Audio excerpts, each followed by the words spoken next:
মুস্তাফিজকে নিয়ে ত্রিমুখী লড়াই। আবুধাবিতে ফিসকে নেবে কে? দিল্লি, কলকাতা নাকি চেন্নাই? টান টান উত্তেজনায় ভরা অকশনের শেষমেশ 9,20,00,000 রুপিতে মুস্তাফিজকে দলে টানলো কলকাতা নাইট রাইডার্স। আর এর মধ্য দিয়ে আইপিএল ইতিহাসের সর্বোচ্চ পারিশ্রমিক প্রাপ্ত বাংলাদেশি ক্রিকেটার হিসেবে নাম লেখালেন টাইগার কাটার মাস্টার।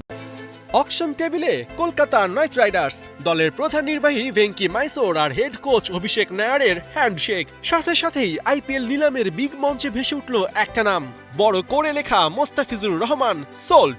4 মিনিটের রুদ্ধশ্বাস ব্যাটেলের পর কাটার মাস্টারকে টিমে টানতে পেরে তাই কলকাতার টেবিলে যেন যুদ্ধ জয়ের আমেজ। হ্যাঁ, আইপিএল ইতিহাসে মোস্তাফিজই এখন বাংলাদেশের মোস্ট এক্সপেন্সিভ প্লেয়ার। পারিশ্রমিক হিসেবে পকেটে পুরলেন 9,20,00,000 রুপি।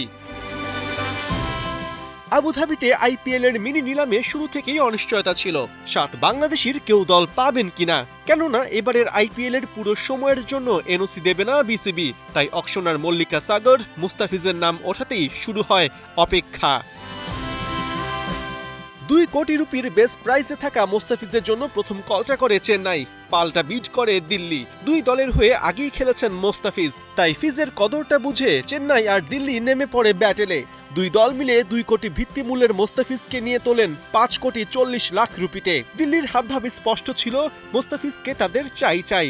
কিন্তু আফসোস, তাদের পার্সে 5,40,00,000 রুপি অবশিষ্ট থাকায় সেখানেই তাদের রণে ভঙ্গ দিতে হয়। তবে টুইস্ট তো এরপরেই শুরু।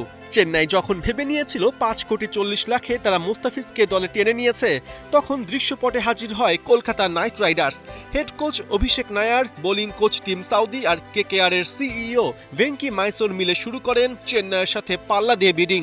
2 মিনিট 50 সেকেন্ড ধরে চলে পাল্টাপাল্টি ডাক। চেন্নাইয়ের স্টিফেন ফ্লেমিং চেষ্টা করেছিলেন সর্বোচ্চ, কিন্তু কলকাতার জেদের কাছে শেষ পর্যন্ত আর পেরে ওঠেননি। 9,20,00,000 রুপিতে কলকাতা বাগিয়ে নেয় বাংলার তারকা পেসারকে। এর আগে চলতি বছরের মিড আইপিএলে জেক ফ্রেজার ম্যাকগার্ক ইনজুরিতে পড়লে দিল্লি রেকর্ড 6 কোটি রুপিতে মোস্তাফিজকে দলে ফেরায়। ওটাই ছিল বাংলাদেশি ক্রিকেটার হিসেবে সর্বোচ্চ পারিশ্রমিকের রেকর্ড। আর এবার 7 মাসের ব্যবধানে সেই রেকর্ড ভেঙে আইপিএলে আরও উঁচুতে স্থান পেলেন মোস্তাফিজ। নিলামে এরপর বাংলাদেশিদের মধ্যে কেবল তাসকিন আহমেদের নামই উঠেছিল লিস্টে, কিন্তু কেউই আগ্রহ না দেখানোয় আনসোল্ডই থেকে যান। উল্টো দিকে রিশাদ, তানজিম সাকিব, নাহিদ রানা, রকিবুল, শরীফুল কারো নামই ওঠেনি নিলামের মঞ্চে।